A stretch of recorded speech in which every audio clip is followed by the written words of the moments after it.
Huge rips to basically all Outrider YouTube videos on blighted and twisted rounds and legendary farm guides, as the latest patch looks to balance, and by balance, I mean nerf all of them, hard. On a positive note though, People Can Fly have apparently fixed the crossplay between PC and consoles, so there shouldn't be any more disconnects or people flat out getting their inventories wiped when trying to play with friends. So good job, People Can Fly. Now, let's see what they destroyed in this patch. If you're a Technomancer or a Trickster, you've probably been using the OP Twisted or Blighted round builds that are littered all over YouTube. With good reason though, you could melt anything and feel like a god. Sadly, that god complex is most likely coming to an end. It should still be powerful though, but not easy mode powerful. The devs have stated that. The main problem with this is that such bullet-based builds require much less investment to make them top tier compared to other builds, which I actually kind of agree with. It was too easy to just activate the skill with a decent gun and just melt enemies. So here's what the devs did to balance these characters. The base cooldown on twisted rounds has been increased from 16 to 25 seconds, and the Trickster's hero tree nodes Disruptive Firepower, Scion of Power, and Outrider Executioner have had their power reduced to 35% when it was previously 50%.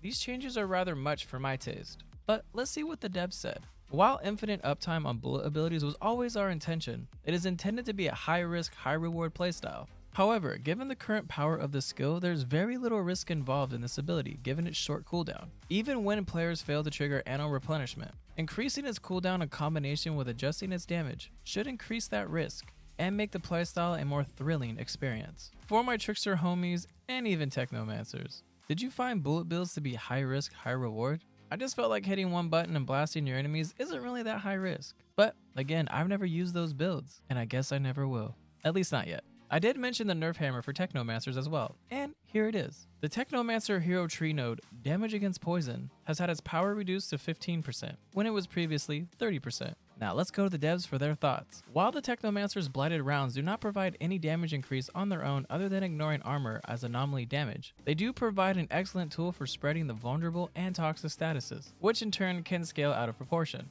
If you thought vulnerable made it safely through this patch, guess again. The vulnerable status has power reduced to 15%, previously from 25%.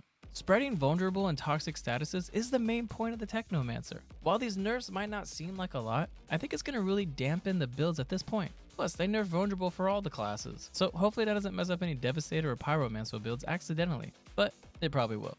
My thoughts on this whole rebalance has caught me in two minds though. I believe all the builds should be crazy powerful, but maybe not World Tier 15 easy mode. But it is a looter shooter, and feeling extremely powerful is a part of the game. So one could argue that some minor nerfs and increasing the skills and abilities of the other builds would have been more beneficial. We don't need all builds to feel semi-strong. We need all the builds to feel powerful.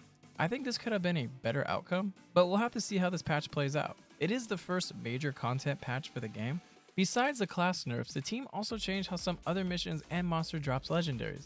You cannot farm these constantly for legendary items anymore. While rewarding players for completing all the Historian, Bounty Hunt, and Monster Hunt quests is still our intention, we did observe unintended results when the players repeated this activity in combination with a specific multiplayer bug. With this rewards adjustment, we want to eliminate this exploit behavior while still making the questline worth the effort. Players who took advantage of this exploit will not be punished, so lucky you who did it. And to finish off the nerfing, Tuka Beast, Split Tooth, Sandshifter, and Cold Claw had their loot drops change as according to People Can Fly.